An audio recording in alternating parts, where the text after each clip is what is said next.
সুপ্রিয় শিক্ষার্থীরা, আশা করি সকলে ভালো আছো, সুস্থ আছো। সকলকে শুভ সকাল। গত ক্লাসে আমরা পদার্থবিজ্ঞান দ্বিতীয় পত্রের ষষ্ঠ অধ্যায় তথা জ্যামিতিক আলোকবিজ্ঞান অধ্যায়টি শেষ করেছি। ওকে, তো এই লেকচার দিয়ে আমাদের পদার্থবিজ্ঞান দ্বিতীয় পত্রের সপ্তম অধ্যায় শুরু হবে। পদার্থবিজ্ঞান দ্বিতীয় পত্রের সপ্তম অধ্যায়ে রয়েছে ভৌত আলোকবিজ্ঞান অধ্যায়টি। ঠিক আছে, আজকে আমরা শুরু করব ভৌত আলোকবিজ্ঞান। এই অংশে আমরা আলোচনা করব আজকে এই ভৌতবিজ্ঞান অংশে আমরা যে বিষয়গুলো আলোচনা করব সেগুলো হলো, প্রথমে আলোচনা করব তাড়িত চৌম্বকীয় তরঙ্গ বিষয়টি নিয়ে, পরে আলোচনা করব আমরা পয়েন্টিং ভেক্টর নিয়ে, 3 নম্বরে আমরা আলোচনা করব তাড়িত চৌম্বক স্পেকট্রাম নিয়ে, এবং 4 নম্বর আলোচনা করব তরঙ্গমুখ নিয়ে, এবং 5 নম্বরে হাইগেন্সের নীতিটি নিয়ে আমরা আলোচনা করব। তাহলে চলো প্রিয় শিক্ষার্থীরা, আমরা আমাদের এই আলোচ্য বিষয়গুলো ধাপে ধাপে আলোচনা করি।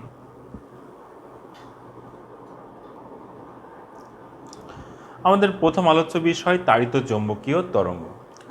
আমরা জানি আলো এক প্রকার শক্তি। ঠিক আছে, তো আলো এক স্থান থেকে অন্য স্থানে সঞ্চালিত হওয়ার জন্য পদার্থবিজ্ঞানে কয়েকটি তত্ত্বের অবতারণা হয়েছে। তত্ত্বগুলো কি কি? যেমন প্রথমে নিউটনের কণা তত্ত্ব, তারপরে রয়েছে হাইগেন্সের তরঙ্গ তত্ত্ব, 3 নম্বরে রয়েছে ম্যাক্সওয়েলের তাড়িত চৌম্বকীয় তরঙ্গ এবং ম্যাক্স প্ল্যাঙ্কের কোয়ান্টাম তত্ত্ব। তাহলে আমাদের বুঝতেই পারছো, টপিকস দেখে আমাদের এই অধ্যায়ের আলোচ্য বিষয় হবে ম্যাক্সওয়েলের তাড়িত চৌম্বকীয় তত্ত্ব।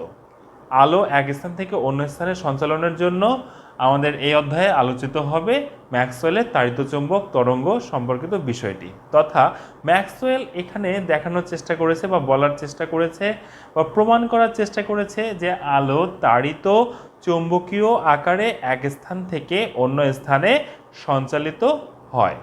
ঠিক আছে, তো এই তাড়িত চৌম্বকীয় তরঙ্গে যাওয়ার আগে আমরা একটা বিষয় বলি। আমরা আমাদের প্রিভিয়াস যে অধ্যায় অর্থাৎ জ্যামিতিক আলোকবিজ্ঞান, সেইখানে কিন্তু আমরা আলোর যে ধর্ম নিয়ে কাজ করেছি সেটা হচ্ছে আলোর মানে রশ্মি চিত্রগুলো নিয়ে আমরা বেশি কাজ করেছি। ওকে, আচ্ছা, আর এই অধ্যায়ে আমরা যেই কাজ করব আলো যে তাড়িত চৌম্বকীয় তরঙ্গ আকারে সঞ্চালিত হয় সেই বিষয়টি নিয়ে, অর্থাৎ আলো যে তরঙ্গ আলো এক প্রকার যে তরঙ্গ, সেই বিষয়টাই আলোচিত হবে আমাদের এই অধ্যায়ে। ঠিক আছে, তাহলে এই অধ্যায়ে যাওয়ার আগে আমরা তাড়িত চৌম্বকীয় তরঙ্গে যাওয়ার আগে আমরা হাইগেন্সের তরঙ্গ তত্ত্ব নিয়ে আমরা একটু কথা বলতে পারি। তাহলে হাইগেন্সের তরঙ্গ তত্ত্বতে কি বলা হয়েছে? হাইগেন্সের তরঙ্গ তত্ত্বতে বলা হয়েছে আলো এক প্রকার ইথার নামক কাল্পনিক মাধ্যমের মধ্য দিয়ে এক স্থান থেকে অন্য স্থানে সঞ্চালিত হয়।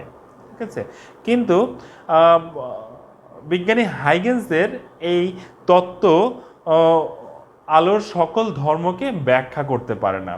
হাইগেন্সের সাহায্যে আমরা আলোর প্রতিফলন, প্রতিসরণ এবং ব্যতিচার অপবর্তন সম্পর্কে জানতে পারলেও আলোর সমাবর্তন, কম্পটন ক্রিয়া ও ফটোতড়িৎ ক্রিয়া সম্পর্কে আমরা আলোর যে ধর্মগুলো সেগুলো ব্যাখ্যা করতে পারি না। এই হাইগেন্সের তরঙ্গ তত্ত্বের এই সীমাবদ্ধতার কারণেই পরবর্তীতে বিজ্ঞানী ম্যাক্সওয়েল আলোর এক প্রকার তত্ত্ব দিয়েছেন, যেই তত্ত্বটির নাম হচ্ছে তাড়িত চৌম্বকীয় তরঙ্গ। ঠিক আছে, তাহলে এখান থেকে আমাদের শুরু হলো তাড়িত চৌম্বকীয় তরঙ্গ। এখন এই তাড়িত চৌম্বকীয় তরঙ্গ, তার আগে একটু বলি, আমরা চৌম্বক পড়তে গিয়ে আমরা যে জিনিসটা পেয়েছি সেটা হচ্ছে 1831 সালে বিজ্ঞানী মাইকেল ফ্যারাডে তাড়িত চৌম্বকীয় আবেশ তত্ত্বটি দিয়েছেন। সেখানে কি হয়? সেখানে যে বিষয়টি হয় সেটা হলো গিয়ে পরিবর্তনশীল চৌম্বক ক্ষেত্র দ্বারা আমরা পরিবর্তনশীল তড়িৎ ক্ষেত্র পেয়েছি। কিন্তু 1864 সালে বিজ্ঞানী ম্যাক্সওয়েল বলেন, এর বিপরীত তত্ত্ব দেন। তিনি বলেন যে আমরা পরিবর্তনশীল তড়িৎ ক্ষেত্র দ্বারা পরিবর্তনশীল চৌম্বক ক্ষেত্র পেতে পারি। ওকে, তো এই বিষয়টি নিয়েই আসলে আমাদের তাড়িত চৌম্বকীয় তরঙ্গ। আমরা ফার্স্টে এর ডেফিনেশনটা দেখে ফেলি, তাড়িত চৌম্বকীয় তরঙ্গ কাকে বলে। তাহলে তাড়িত চৌম্বকীয় তরঙ্গের ডেফিনেশনটা কি? পরিবর্তনশীল তড়িৎ ক্ষেত্র ভেক্টর ই ভেক্টর, অর্থাৎ দুইটা ক্ষেত্র থাকবে, একটা হচ্ছে তড়িৎ ক্ষেত্র, একটা হচ্ছে চৌম্বক ক্ষেত্র। ঠিক আছে, তাহলে পরিবর্তনশীল তড়িৎ ক্ষেত্র ই ভেক্টর ও চৌম্বক ক্ষেত্র ভেক্টর বি ভেক্টর পরস্পর সমকোণে কম্পিত হলে, দেখো দুইটা ক্ষেত্র, একটা হচ্ছে তড়িৎ ক্ষেত্র এবং আরেকটা হচ্ছে চৌম্বক ক্ষেত্র। ঠিক আছে, সেই দুইটা ক্ষেত্র পরস্পর সমকোণে কম্পিত হলে এদের উভয়ের সাথে লম্বভাবে একটি তরঙ্গ, এদের উভয়ের সাথে লম্বভাবে একটি তরঙ্গ শূন্য মাধ্যমে 3 × 10⁸ মিটার পার সেকেন্ড বেগে সঞ্চালিত হয়, যাকে তাড়িত চৌম্বকীয় তরঙ্গ বলে। ঠিক আছে, তো ডেফিনেশনটা আবার একটু খেয়াল করো। পরিবর্তনশীল দুইটা ক্ষেত্র, আমি আগেই বলেছি তাড়িত চৌম্বকীয় তরঙ্গ মানে এখানে তড়িৎ ক্ষেত্র থাকবে, চৌম্বক ক্ষেত্র থাকবে। তাহলে দুইটা ক্ষেত্র, কি কি ক্ষেত্র? তড়িৎ ক্ষেত্র, চৌম্বক ক্ষেত্র। কিভাবে থাকবে? সমকোণে কম্পিত হবে। তারা দুইটা ক্ষেত্র সমকোণে কম্পিত হলে তাদের সাথে, তাদের উভয়ের সাথে লম্বভাবে একটি তরঙ্গ 3 × 10⁸ মিটার পার সেকেন্ড বেগে গতিশীল হয় বা সঞ্চালিত হয়। এই জিনিসটাকেই, এইকেই বলা হয় তাড়িত চৌম্বকীয় তরঙ্গ। ওকে, আচ্ছা, তাড়িত চৌম্বকীয় তরঙ্গ আসলে একটা সাইন কার্ভ। আচ্ছা, এই তাড়িত চৌম্বকীয় তরঙ্গ যেহেতু এটা একটা তরঙ্গ, তাহলে এর অবশ্যই কম্পাঙ্ক আছে এবং এর অবশ্যই তরঙ্গ দৈর্ঘ্য আছে। তাহলে এই তাড়িত চৌম্বকীয় তরঙ্গের কম্পাঙ্ক যদি এফ হয় এবং এর তরঙ্গদৈর্ঘ্য যদি ল্যামডা হয়, তাহলে আমরা এই যে বেগে সঞ্চালিত হয় যে বেগ, সেই বেগটাকে আমরা লিখতে পারি সি = এফ ল্যামডা। অনেক সময় আমরা কম্পাঙ্ককে এন দ্বারাও প্রকাশ করতে পারি, তাই আমরা লিখতে পারি সি = এন ল্যামডা। ওকে, আচ্ছা, তো এখন এই বিষয়টা আমি একটা চিত্রের মাধ্যমে, গ্রাফের মাধ্যমে তোমাদেরকে বোঝানোর চেষ্টা করছি। আগে একটা জিনিস মনে রাখবা, দুইটা ক্ষেত্র, একটা তড়িৎ ক্ষেত্র আরেকটা হচ্ছে চৌম্বক ক্ষেত্র, উভয়ের সমকোণে ক্রিয়াশীল থাকবে এবং সেই উভয়ের সাথেই সমকোণে একটি তরঙ্গ সঞ্চালিত হবে। ঠিক আছে, এই বিষয়টা আমি একটা গ্রাফের মাধ্যমে তোমাদের দেখাচ্ছি। তাড়িত চৌম্বকীয় তরঙ্গ ব্যাখ্যার জন্য আমরা একটা গ্রাফ আঁকতে পারি। এখানে তোমরা তিনটা অক্ষ দেখতে পাচ্ছ, একটা এক্স অক্ষ, একটা ওয়াই অক্ষ, একটা জেড অক্ষ। আচ্ছা, ধরো যে কোনো দুইটা অক্ষ, আমরা জানি অক্ষগুলো সবগুলো 90° কোণে থাকে। তাহলে আমাদের যেহেতু দুইটা ক্ষেত্র ছিল, একটা তড়িৎ ক্ষেত্র, একটা হচ্ছে চৌম্বক ক্ষেত্র। ওকে, তাহলে এই ক্ষেত্রে আমি যদি তড়িৎ ক্ষেত্রটা ওয়াই অক্ষ বরাবর নেই এবং চৌম্বক ক্ষেত্রটা এক্স অক্ষ বরাবর নেই, তাহলে চিত্রটা এরকম আসে। তাহলে ফার্স্টে আমি তড়িৎ ক্ষেত্র নিচ্ছি, তড়িৎ ক্ষেত্রের তরঙ্গটা নিচ্ছি। ঠিক আছে, এগুলো সবই সাইন কার্ভ, আমরা এই বিষয়টা দেখেছি, এগুলো সবই হচ্ছে সাইন কার্ভ। ওকে, তরঙ্গটা একটা সাইন কার্ভ। ওকে, তাহলে আমরা এই বিষয়টা পেয়ে গেলাম ওয়াই অক্ষ বরাবর। এটা কিন্তু হচ্ছে আমাদের তড়িৎ ক্ষেত্র।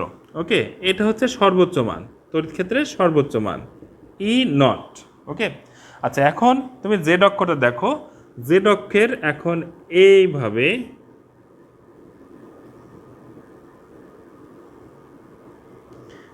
এইভাবে এখন এটা আসলে বোর্ডে বোঝা যাচ্ছে না অনেকটা, মানে একটা তরঙ্গ কাজ করবে তোমার হচ্ছে এক্স অক্ষ বরাবর। আমরা যদি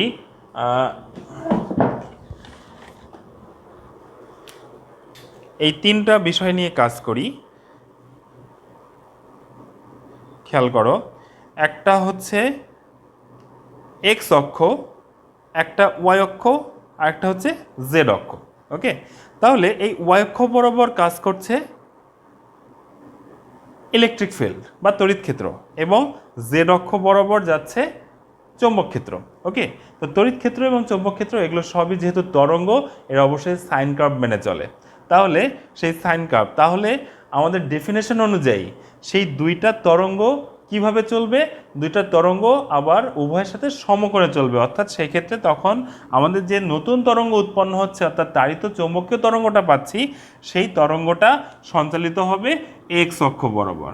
ঠিক আছে, সেই তরঙ্গটা সঞ্চালিত হবে এক্স অক্ষ বরাবর। দেখো আমি এখন মার্কিং করে দিচ্ছি, মার্কিং করে দিলে কিছুটা বোঝা যাবে। এখন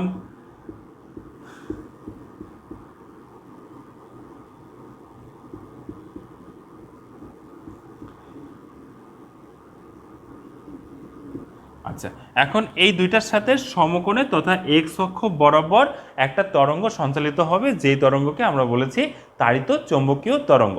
তাহলে এখানে দুইটা ক্ষেত্র পেয়ে যাচ্ছ। এটা ওয়াই অক্ষ বরাবর যেটা ছিল সেটা হচ্ছে আমাদের ইলেকট্রিক ফিল্ড, আর যেটা জেড অক্ষ বরাবর ছিল সেটা হচ্ছে আমাদের ম্যাগনেটিক ফিল্ড। ওকে, তাই ইলেকট্রিক ফিল্ডের জন্য আমরা যে সমীকরণটা পাই সেটা হচ্ছে E equal to E naught sine twice pi by lambda ct minus x. এবং জেড অক্ষের জন্য আমরা জেড অক্ষে কে আছে, চৌম্বক ক্ষেত্র, সেই চৌম্বক ক্ষেত্রের জন্য আমরা যে সমীকরণটা পাই সেটা হচ্ছে, যেহেতু তরঙ্গের সমীকরণটা পাই B equal to B naught sine twice pi by lambda ct minus x.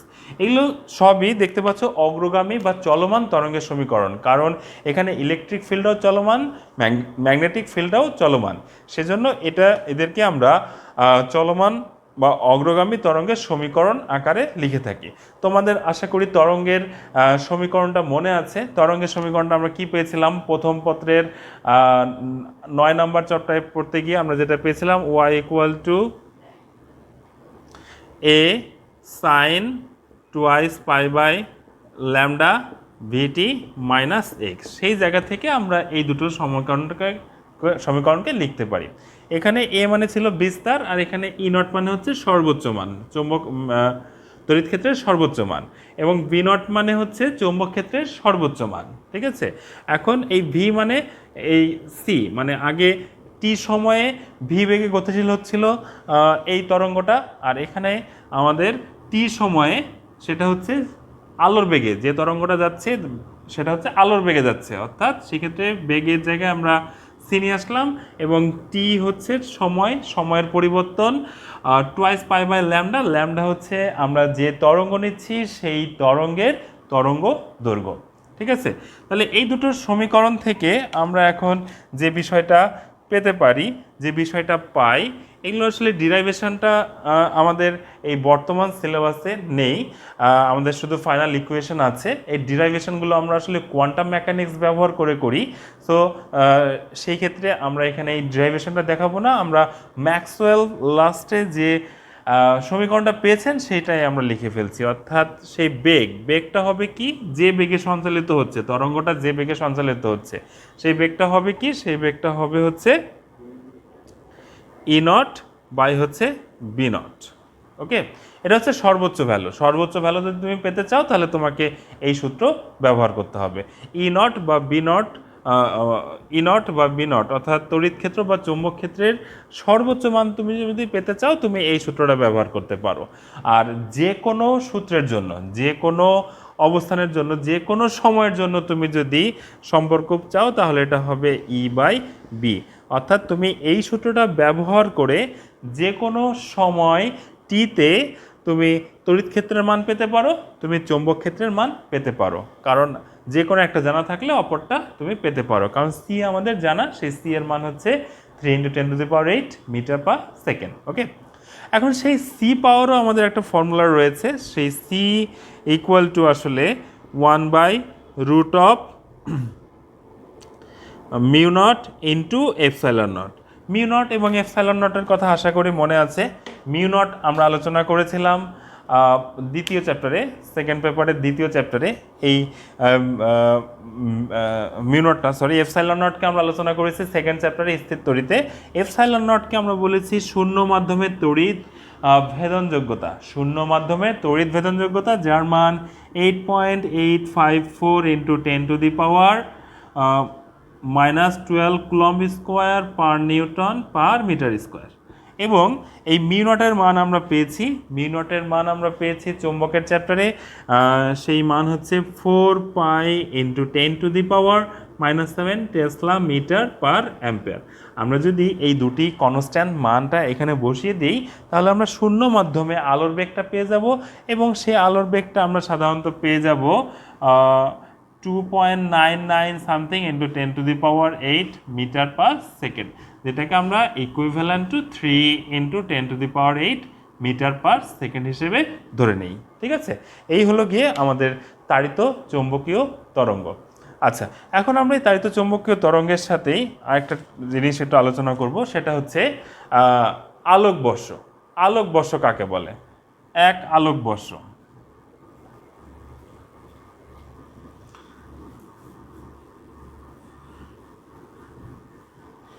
এক আলোকবর্ষ, আলোকবর্ষ কাকে বলে? আলোকবর্ষ, আলো এক বছরে যে দূরত্ব অতিক্রম করে, আলো এক বছরে যে দূরত্ব অতিক্রম করে সেটাকে বলা হয় আলোকবর্ষ। মনে রাখবা, আলোকবর্ষ বা লাইট ইয়ার সেটা হচ্ছে দূরত্বের একক। আমরা সাধারণত দূরত্ব পরিমাপের ক্ষেত্রে লাইট ইয়ার ইউনিটটা ব্যবহার করে থাকি। ওকে, আচ্ছা, তাহলে আলোকবর্ষ, আলোক এক বছরে অতিক্রান্ত দূরত্ব, এক বছরে অতিক্রান্ত দূরত্ব ইকুয়াল টু এক বছরে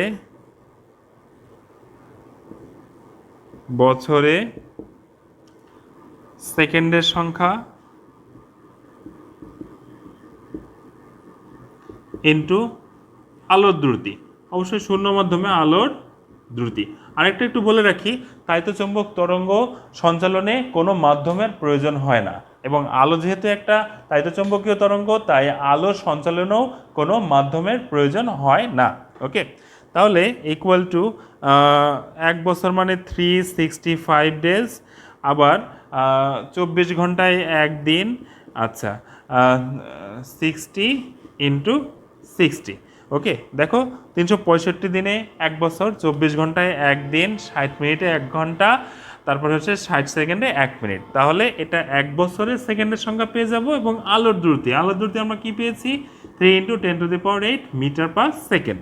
আচ্ছা, আমরা এটা ক্যালকুলেট করার পরে যে জিনিসটা পাবো সেটা হচ্ছে 9.46 ইন্টু 10⁻15 মিটার। ওকে, তার মানে এক আলোকবর্ষ ইকুয়াল টু 9.46 ইন্টু 10⁻15 মিটার। ওকে, এবং এটাকে যদি আমরা কিলোমিটারে কনভার্ট করি তাহলে পেয়ে যাব 9.46 ইন্টু 10⁻12 কিলোমিটার। ওকে, 9 তাহলে এক বছর আলোকবর্ষ দূরত্ব ইকুয়াল টু 9.46 ইন্টু 10⁻12 কিলোমিটার। ওকে, তাহলে এই ছিল আমাদের তাড়িত চৌম্বকীয় তরঙ্গের অংশ। এরপরে আমরা পয়েন্টিং ভেক্টর অংশে চলে যাব।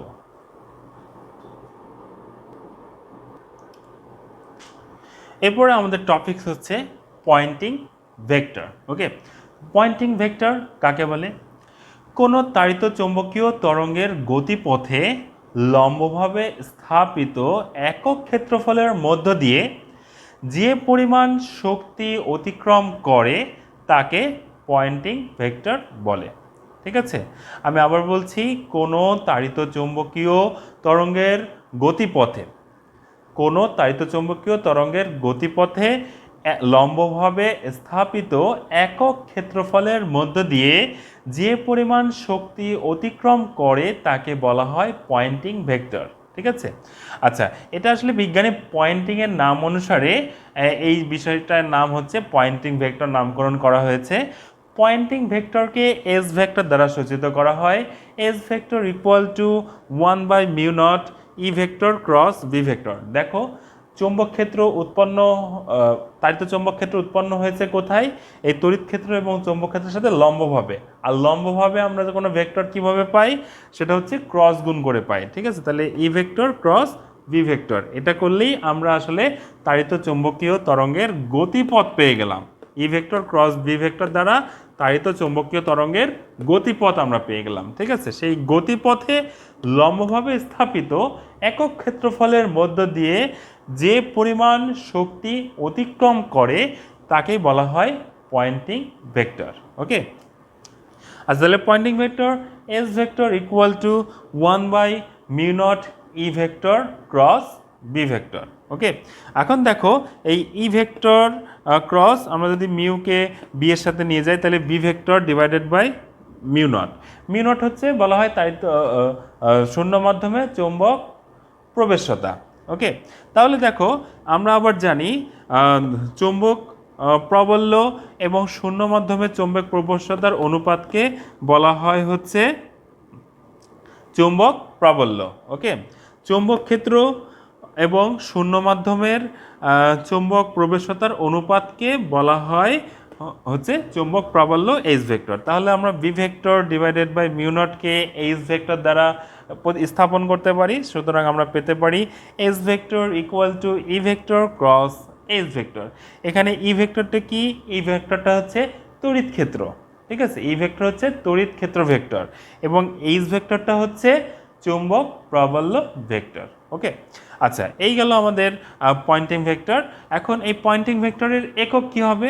একক একটু অ্যানালাইসিস করি আমরা। আসো মধ্য দিয়ে প্রতি সেকেন্ডে দেখো প্রতি সেকেন্ডে যে পরিমাণ শক্তি, যে প্রতি সেকেন্ডে শক্তি অতিক্রম করাকে আমরা এখানে একটা যুক্ত করে ক্ষেত্রফলের মধ্যে দিয়ে প্রতি সেকেন্ডে যুক্ত করে দিতে পারতাম প্রতি একক সময়ে।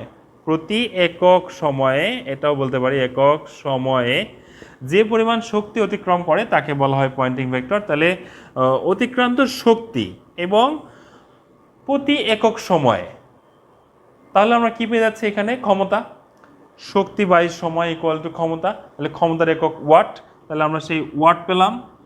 বা এখানে আসো, এই যে joule per second, joule per second শক্তি সঞ্চালিত হচ্ছে একক সময়ে, প্রতি একক সময়ে।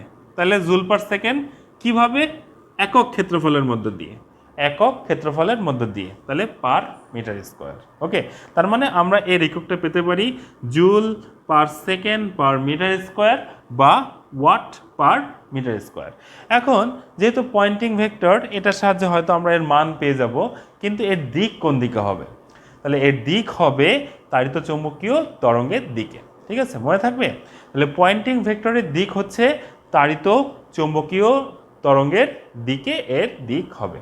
ওকে, তাহলে আমরা আমাদের পরবর্তী টপিকসে চলে যাব, সেটা হচ্ছে তাড়িত চৌম্বকীয় স্পেকট্রাম।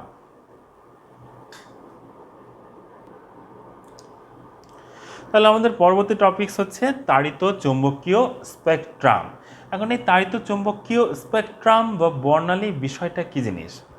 আসলে তড়িৎ ক্ষেত্র এবং চৌম্বক ক্ষেত্রের পর্যায়ক্রমিক পরিবর্তনের ফলে, পর্যায়ভিত্তিক পরিবর্তনের ফলে যে বিকিরণের সৃষ্টি হয় তাকে বলা হয় তাড়িত চৌম্বকীয় বিকিরণ। ওকে, এবং এই বিকিরণের জন্য যে বর্ণালী সৃষ্টি হয় তাকে বলা হয় তাড়িত চৌম্বকীয় স্পেকট্রাম বা বর্ণালী। ঠিক আছে, আমরা আমাদের এই সিলেবাসে 7 প্রকারের তরঙ্গের স্পেকট্রাম সম্পর্কে জানব।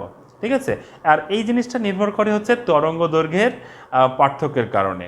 এবং তরঙ্গ দৈর্ঘ্যের পার্থক্য দেখো আমরা কি জানি, C A equal to F lambda বা এন ল্যামডা। সো যেহেতু সি একটা কনস্ট্যান্ট ভ্যালু, অর্থাৎ আলোর কোনো বেগের কোনো চেঞ্জ হয় না, সেহেতু আমরা লিখতে পারি lambda is proportional to 1/f। আমরা সাধারণত তরঙ্গ দৈর্ঘ্যের পর্যায়ক্রমিক পরিবর্তনের দ্বারা এই স্পেকট্রামগুলো করে থাকি। ঠিক আছে, তো আমরা 7 প্রকার স্পেকট্রাম সম্পর্কে জানবো। আমরা কি জানবো? সেটা হচ্ছে বেতার তরঙ্গ, তারপরে মাইক্রোওয়েভ রে, তারপরে অবলোহিত রশ্মি, দৃশ্যমান আলো, অতিবেগুনি রশ্মি বা আলট্রাভায়োলেট রে, এক্স রে অ্যান্ড গামা রে। ওকে, তো এইগুলো আসলে ভাগ করা হয়েছে কিসের ভিত্তিতে? এগুলো আসলে ডিভিশন করা হয়েছে তরঙ্গ দৈর্ঘ্যের ভিত্তিতে। যার তরঙ্গ দৈর্ঘ্য, এর মধ্যে আমরা যে বেতার তরঙ্গ বললাম তার তরঙ্গ দৈর্ঘ্য সব থেকে বেশি। ওকে, তরঙ্গ দৈর্ঘ্য সব থেকে বেশি হচ্ছে বেতার তরঙ্গের, তার থেকে একটু কম হচ্ছে মাইক্রোওয়েভ তরঙ্গের, তারপরে ইনফ্রারেড রের, তারপরে দৃশ্যমান আলোর তরঙ্গ দৈর্ঘ্য, তারপরে অতিবেগুনি তরঙ্গদৈর্ঘ্য, তারপরে হচ্ছে এক্স রে তরঙ্গদৈর্ঘ্য কম, মানে বেশি থেকে আমরা কমের দিকে যাচ্ছি তরঙ্গদৈর্ঘ্যের, তারপরে হচ্ছে এক্স রে, তারপরে গামা রে, অর্থাৎ গামা এর তরঙ্গদৈর্ঘ্য সবচেয়ে কম। তাহলে দেখো এখানে তরঙ্গদৈর্ঘ্যের সাথে কম্পাঙ্কের সম্পর্ক কি? ব্যস্তানুপাতিক। তাহলে তাহলে ফ্রিকোয়েন্সিটা আমরা কীরকম পাবো? 1/λ। তাহলে যার তরঙ্গদৈর্ঘ্য সবচেয়ে বেশি তার কম্পাঙ্ক সবচেয়ে কম, তার মানে বেতার তরঙ্গের কম্পাঙ্ক সবচেয়ে কম এবং গামায়ের কম্পাঙ্ক সবচেয়ে বেশি।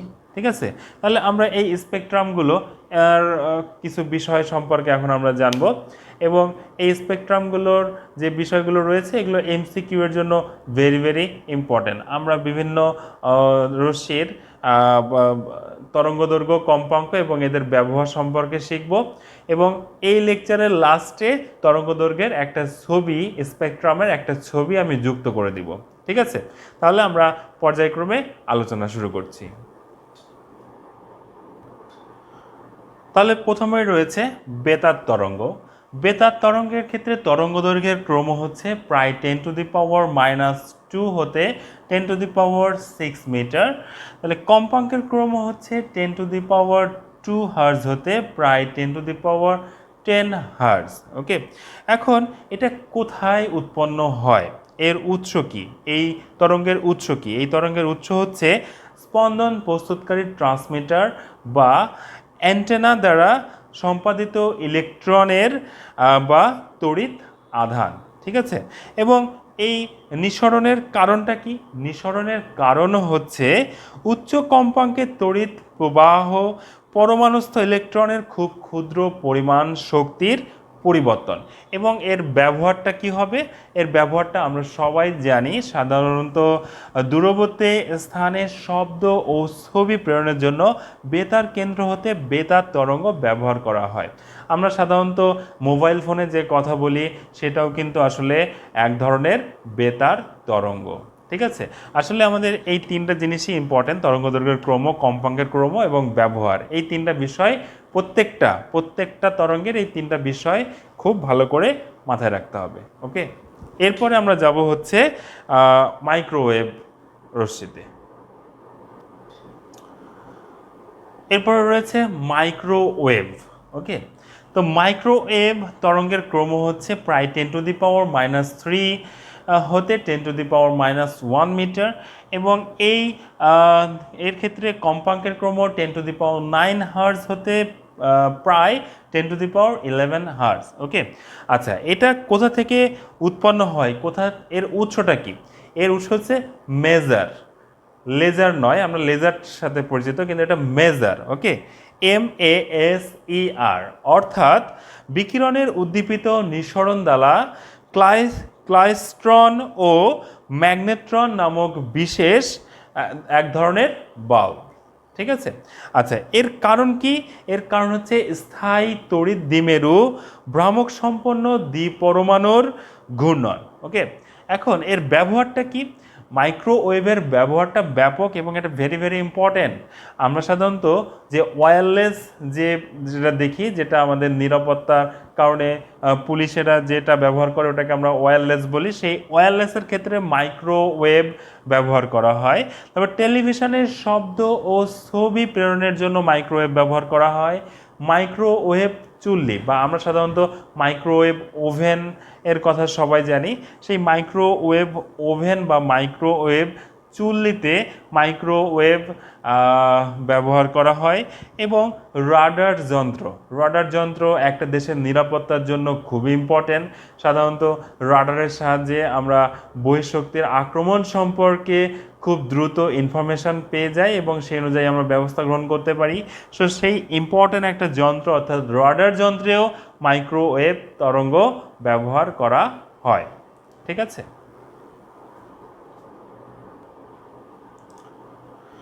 এরপর রয়েছে অবলোহিত রশ্মি। ওকে, অবলোহিত রশ্মির তরঙ্গদৈর্ঘ্যের ক্রম হচ্ছে প্রায় 10⁻⁻6 হতে 10⁻³ মিটার, এবং এর কম্পাঙ্কের ক্রম 10⁻11 হার্জ হতে প্রায় 10⁻14 14 হার্জ। এবং এই অবলোহিত রশ্মিটা উৎপন্ন হয় কোত্থেকে? এটা উৎপন্ন হয় সকল উত্তপ্ত বস্তু হতে, অবলোহিত বা আইআর বাতি হতে এবং সূর্য হতে। আমি আবার বলছি, সকল ধরনের উত্তপ্ত বস্তু হতে, অবলোহিত বা আইআর বা ইনফ্রারেড রে বাতি থেকে। এই অবলোহিত রশ্মির ইংলিশ নাম হচ্ছে ইনফ্রারেড রে। ওকে, তো আইআর বাতি মানে ইনফ্রারেড রে বাতি থেকে এটা উৎপন্ন হয় এবং সূর্য থেকেও আমরা এই রশ্মি পেয়ে থাকি। আচ্ছা, এর ব্যবহারটা কোথায়? এর ব্যবহার হচ্ছে চিকিৎসাবিদ্যা, জ্যোতির্বিদ্যায়, সৌরচুল্লিতে, শিল্প কারখানায়, অন্ধকারে দেখার গগলস হিসেবে আমরা সাধারণত অবলোহিত রশ্মি ব্যবহার করে থাকি। ঠিক আছে, অর্থাৎ ইনফ্রারেড রে গ্লাস, গগলস বা চশমা আমরা সাধারণত এই রশ্মি ব্যবহার করে থাকি। আচ্ছা, অন্ধকারের ছবি তোলার জন্য এই অবলোহিত রশ্মি নির্মিত ক্যামেরাতে ব্যবহার করা হয় এবং মাঝে মাঝে কিছু কিছু ক্ষেত্রে আবহাওয়ার পূর্বাভাস নির্ণয়ের ক্ষেত্রেও অবলোহিত রশ্মি ব্যবহার করা হয়।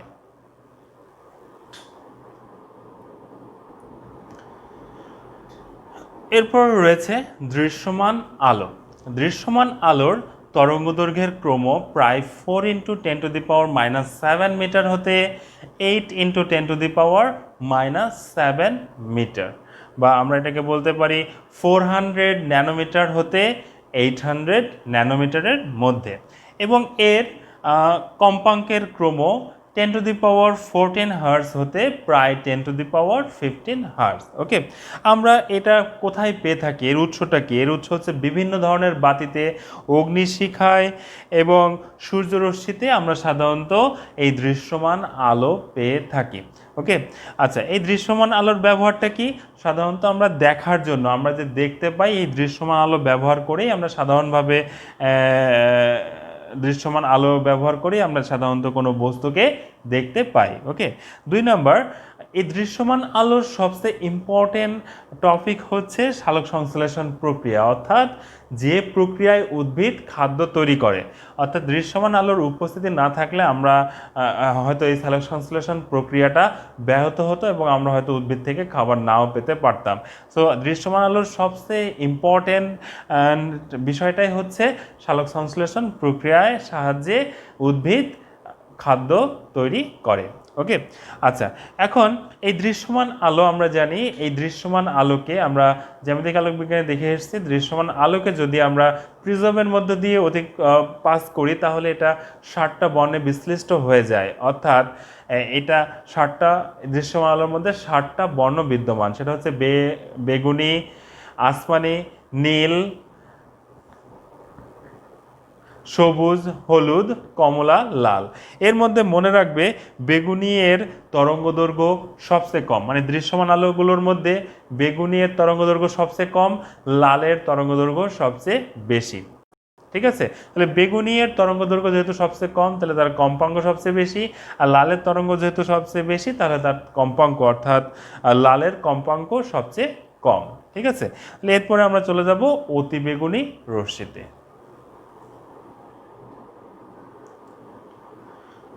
এরপরে আমরা অতিবেগুনি রশ্মি নিয়ে আলোচনা করি। অতিবেগুনি রশ্মি এর তরঙ্গদৈর্ঘ্যের ক্রম প্রায় 10⁻⁹ মিটার হতে 10⁻⁻7 মিটার এবং কম্পাঙ্কের ক্রম হচ্ছে 10⁻15 হার্জ হতে প্রায় 10⁻17 হার্জ।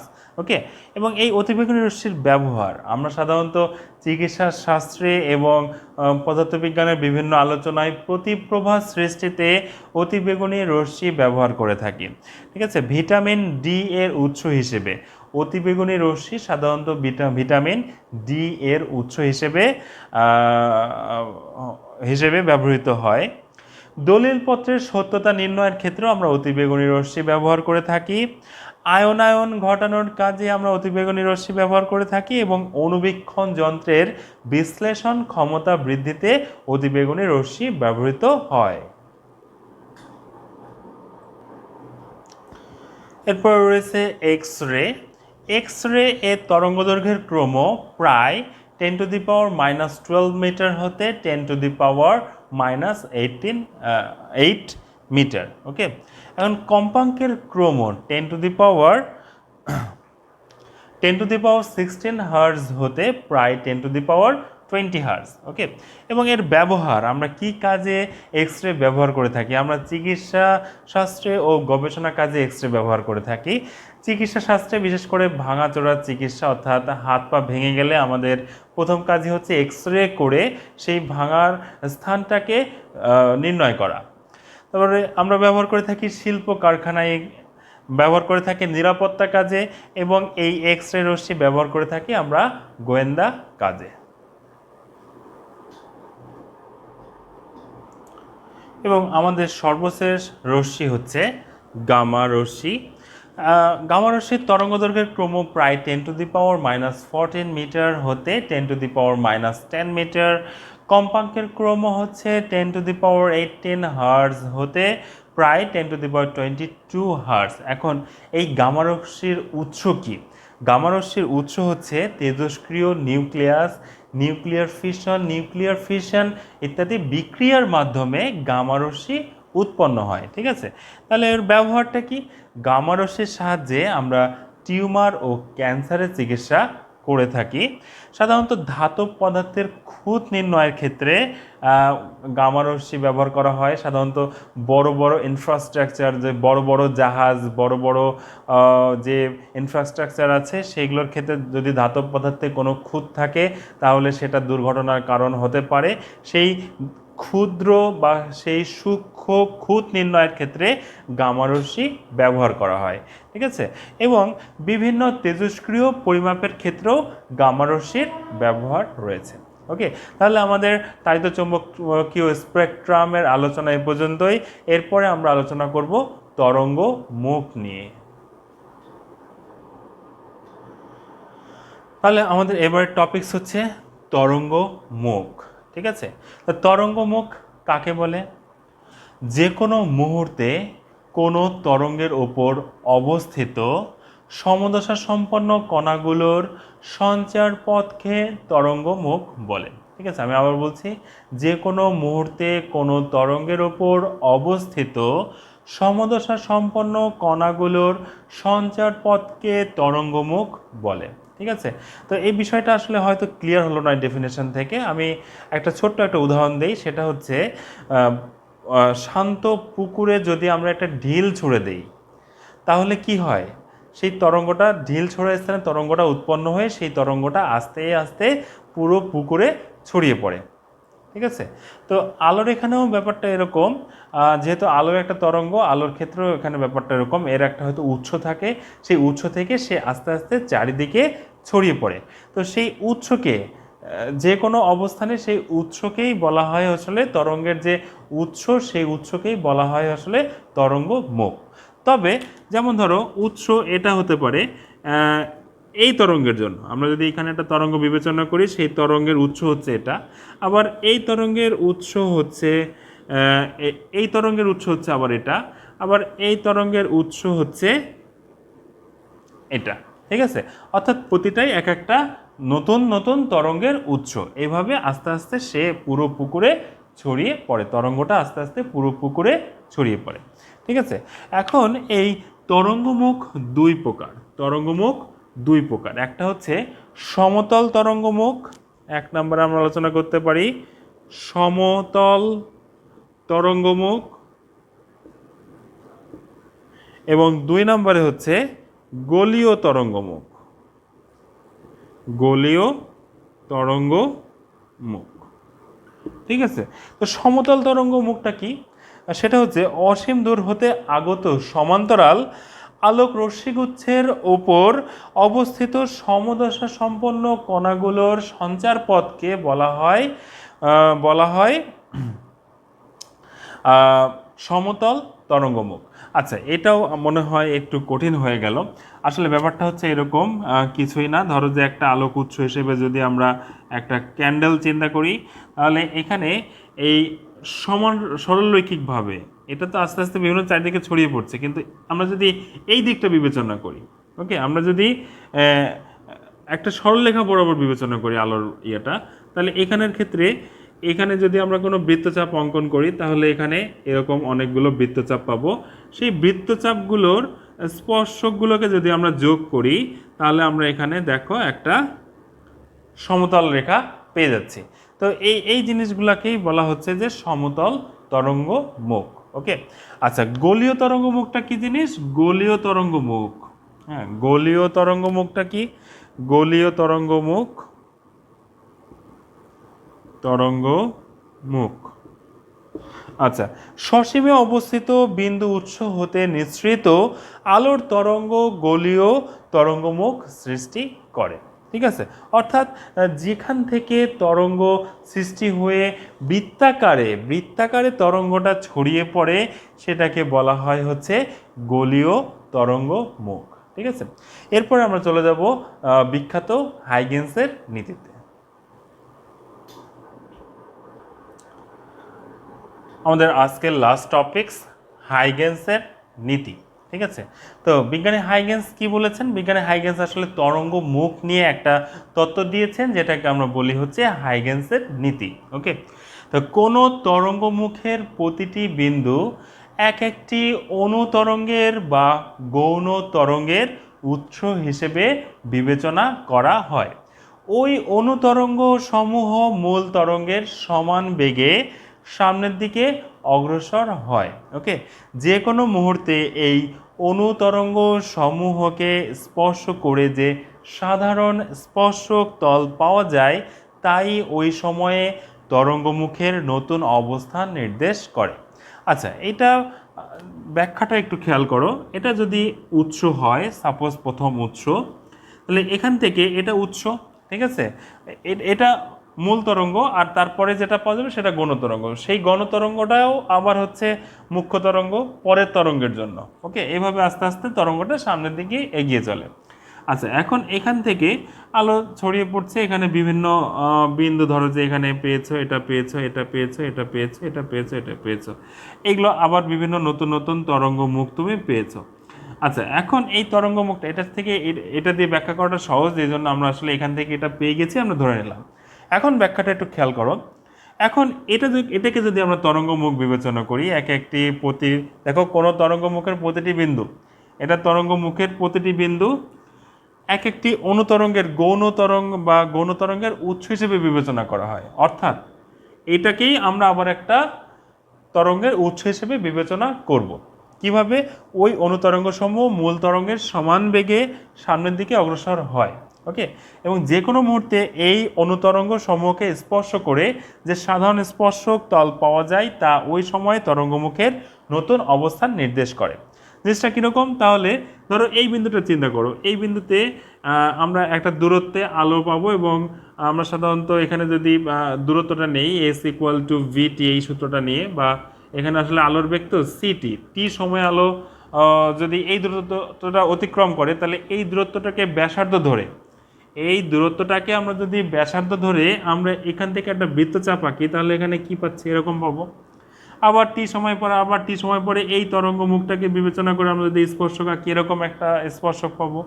আবার এটাকে স্পর্শক আঁকলে এরকম পাবো। এইভাবে আমরা প্রতিটা তরঙ্গ মুখ নিয়ে, এই যে প্রতিটা অনুতরঙ্গ মুখ নিয়ে যদি আমরা নতুন নতুন স্পর্শক আঁকি তাহলে এগুলো আমাদের নতুন স্পর্শক।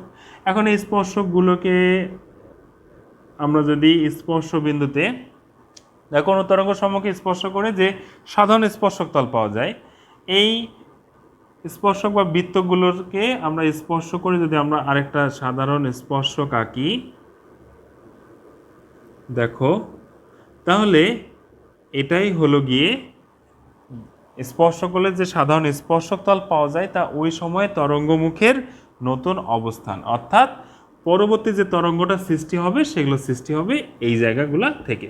অর্থাৎ এই জায়গাগুলো এখন নতুন তরঙ্গের তরঙ্গ মুখ হিসেবে কাজ করছে। ঠিক আছে, তাহলে প্রিয় শিক্ষার্থীরা, এই ছিল আমাদের আজকের লেকচার। আমরা আমাদের পরবর্তী লেকচারে আলোর ব্যতিচার নিয়ে বিস্তারিত আলোচনা করব পুরো লেকচারটাতে। ঠিক আছে, তাহলে তোমরা এই চ্যাপ্টারের লেকচারগুলো একটু সিরিয়ালি ফলো করো, তাহলে এই চ্যাপ্টারটা তোমাদের বুঝতে সুবিধা হবে। যে কোনো চ্যাপ্টারের লেকচারে যদি সিরিয়ালি ফলো করো তাহলে তোমাদের বুঝতে সুবিধা হবে। ঠিক আছে, তাহলে আজকে এ পর্যন্তই। আগামী লেকচারে দেখা হবে আলোর ব্যতিচার নিয়ে। ততক্ষণ পর্যন্ত সকলে ভালো থাকো, সুস্থ থাকো। সকলকে অসংখ্য অসংখ্য ধন্যবাদ।